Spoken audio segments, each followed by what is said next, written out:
ಆಚಿ chilli powder. ಸಖತ್ ಖಾರ ಬಣ್ಣ ಮತ್ತು ರುಚಿ ಆಚಿ ಚಿಲ್ಲಿ ಪೌಡರ್. ಇನ್ನು ಬಿಗ್ ಬಾಸ್ ರನ್ನರ್ ಅಪ್ ಆದಂತಹ ರಕ್ಷಿತಾ ಶೆಟ್ಟಿ ಸಹ ಫಸ್ಟ್ ರಿಯಾಕ್ಷನ್ ಅನ್ನ ಕೊಟ್ಟಿದ್ದಾರೆ. ಪಬ್ಲಿಕ್ ಟಿವಿ ಜೊತೆ ಮಾತನಾಡಿದ್ದಾರೆ. ನಾನು ಈ ರೀತಿ ರನ್ನರ್ ಅಪ್ ಆಗಿರೋದು ನಂಗೆ ಖುಷಿನೇ ಇದೆ, ಗಿಲ್ಲಿ ಗೆದ್ದಿರೋದು ಖುಷಿ ಇದೆ ಅನ್ನೋಂಥ ಮಾತನ್ನ ರಕ್ಷಿತಾ ಹೇಳಿರೋದು. Bigg Boss runner Rakshita first reaction ಅನ್ನ ಕೊಟ್ಟಿದ್ದಾರೆ. ಫಸ್ಟ್ ರನ್ನರ್ ಅಪ್ ಆಗಿರೋದು ನನಗೆ ಖುಷಿ ಇದೆ ಅನ್ನೋಂಥ ಮಾತನ್ನ ಹೇಳಿದ್ದಾರೆ.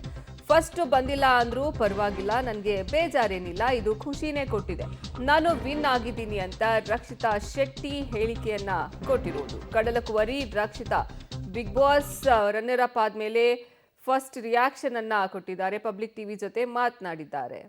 ನಮ್ಮ ಜೊತೆಗೆ ಈಗ ಬಿಗ್ ಬಾಸ್ ರನ್ನರ್ ಅಪ್ ಆಗಿರುವ ರಕ್ಷಿತಾ ಇದ್ದಾರೆ. ಬನ್ನಿ ಮಾತನಾಡಿಸ್ತೀನಿ. ರಕ್ಷಿತಾ, ಎಷ್ಟು ಖುಷಿ ಇದೆ? ತುಂಬ ಖುಷಿ ಉಂಟು ಮ್ಯಾಮ್. ತುಂಬಾ ಖುಷಿ ಉಂಟು. ಆದ್ರೆ ನೀವು ವಿನ್ ಆಗ್ಲಿಲ್ಲ ಅಂತ ಬೇಸರ ಇದೆಯಾ? ಹಾಗೆ ಇಲ್ಲ, first second third fourth matter ಆಗಲ್ಲ. ಇಲ್ಲಿ ತನಕ ಬಂದಿದ್ದೀನಿ ಅಲ್ವಾ, ಐ ಆಮ್ ದಿ ವಿನ್ನರ್ ಅಷ್ಟೇ.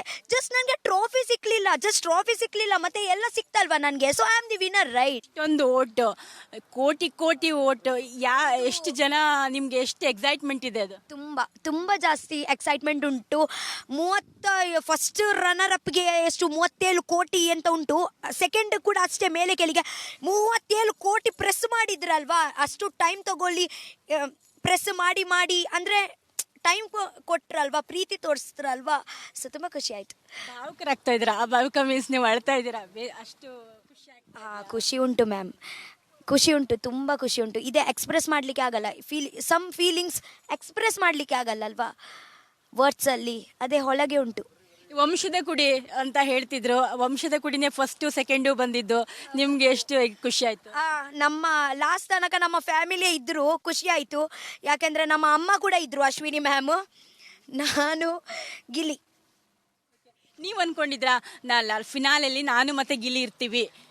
ಸತ್ಯ ಹೇಳ್ತಾ ಇದ್ದೀನಿ, ನಾನು ಅನ್ಕೊಂಡಿದ್ದೀನಿ. ಇದೇನೆ ನಾನು ಒಂದು 2-3 ದಿವಸ ಮುಂಚೆ, ಫಿನಾಲೆ ಇದೆ ಬರುವ ಮುಂಚೆನೇ ನನಗೆ ಒಂದು ಕನಸು ಬಂದಿದ್ದು. ನಾನು ರಘುವನ್ನ ಜೊತೆಗೆ ಶೇರ್ ಮಾಡಿದ್ದೀನಿ. ಫಸ್ಟ್ ನಂಬರಲ್ಲಿ ನಾನು ಮತ್ತೆ ಗಿಲಿಯೇ ಹೋಗ್ತೀವಿ, ಅಲ್ಲಿ ಕನ್ಫ್ಯೂಷನ್ ಆಗುತ್ತೆ, ಅವರ ನಾನು ಅಂತ. ನೋಡಿ ಅಲ್ಲಿ ಓಕೆ ಮ್ಯಾಮ್, ನಾನು ಇವಾಗ ನೆಕ್ಸ್ಟ್ ಏನು ಮಾಡಬೇಕು ಅಂತ? ನೆಕ್ಸ್ಟ್ ಇಷ್ಟೇ, ಅಂದರೆ ಈಗ ನಾನು ಸ್ಟಾರ್ಟ್ ಮಾಡಿದ್ದೀನಿ, ಅದೇ ಬ್ಲಾಗಿಂಗ್. ಸಿನಿಮಾ ಅವಕಾಶ ಬಂದರೆ? ಯಾಕೆಂದರೆ ನನಗೆ ಆ್ಯಕ್ಟಿಂಗ್ ಎಲ್ಲ ಬರಲ್ಲ. ಸರಿ, ಗಿಲ್ಲಿಗೆ ಏನು ಹೇಳ್ತೀರಾ? ಗಿಲ್ಲಿಗೆ all the best, and congratulations, and ಖುಷಿಯಾಗಿ ಇರೋ. ರಕ್ಷಿತಾ ಫ್ಲೂಕಲ್ ಬಂದ್ರು, ಈ ಥರದೆಲ್ಲ ಹೇಳಿದ್ರಲ್ಲ ಆರಂಭದಲ್ಲಿ ಎಂಟ್ರಿ ಕೊಡಬೇಕಾದ್ರೆ, ಅವ್ರಿಗೆ ಏನು ಹೇಳ್ತೀರಾ? ಯಾರಿಗೆ ಫ್ಲೂಕಲ್ ಬಂದ್ರು ಅಂತ ಹೇಳಿದ್ದು ಒಂದಿಷ್ಟು ಆಡಿಯನ್ಸ್ ಇದ್ರಲ್ಲ ಅವರಿಗೆಲ್ಲ? Thank you so much support ಮಾಡಲಿಕ್ಕೆ, ಅಷ್ಟೇ. ಇಷ್ಟಿಲ್ದೇನೆ ಎಷ್ಟು ಓಟ್ ಬೀಳುತ್ತಾ ಅಂತ? ಹೌದು. ಓಕೆ, ನಿಮ್ಮ ಜನ, ನಿಮ್ಮ ಕರಾವಳಿ ಜನ, ನಿಮ್ಮ ಕರಾವಳಿ ಯಾರು? ಕರಾವಳಿ ಅಂದರೆ ಎಲ್ಲಿ ಕರಾವಳಿ ಹೇಳಿ ನನಗೆ? ಕರ್ನಾಟಕದಲ್ಲಿ ಕರಾವಳಿ ಅಲ್ಲ, ಓವರ್ ಆಲ್ ಕರ್ನಾಟಕ ಅಂತ ಹೇಳ್ತಾ ಇದ್ದಾರೆ. ಕರ್ನಾಟಕನಾ? ಅಲ್ಲ, ಅದೇ ಕರ್ನಾಟಕ ಕರಾವಳಿ ಜನರು ಜಾಸ್ತಿ ವೋಟ್ ಮಾಡಿದ್ರು ಅಂತ ಅನ್ಸುತ್ತಾ ನಿಮಗೆ ಅಂತ? ಹೌದು, ಹಾಗೆ ಹೇಳಲಿಕ್ಕೆ ಆಗಲ್ಲ ನನಗೆ. ಯಾಕೆಂದರೆ ನನಗೆ ಗೊತ್ತಿಲ್ಲ. ಕರ್ನಾಟಕ ಫುಲ್ ನಾನು ಕನ್ಸಿಡರ್ ಮಾಡ್ತೀನಿ. ಕರಾವಳಿ ಬರೋದು ಕರ್ನಾಟಕದಲ್ಲಿ ಅಲ್ವಾ.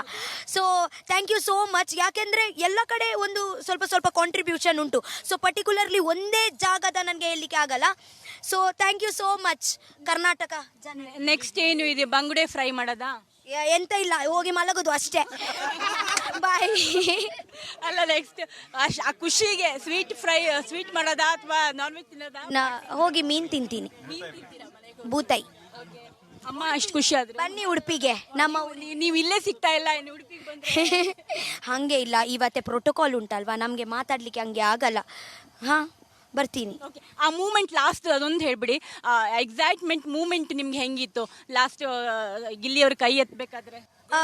ಇಲ್ಲ, ಸಂವೇರ್ ನನಗೆ ಇದೇ ಇತ್ತು, ಗಿಲ್ಲಿದು ಕೈ ಹೋಗುತ್ತೆ ಮೇಲೆ ಅಂತ. ಹೌದು, ಸತ್ಯ ಅನ್ಕೊಳ್ಳಿದ್ದೀನಿ ನಾನು. Okay, thank you so much Rakshita. Thank you.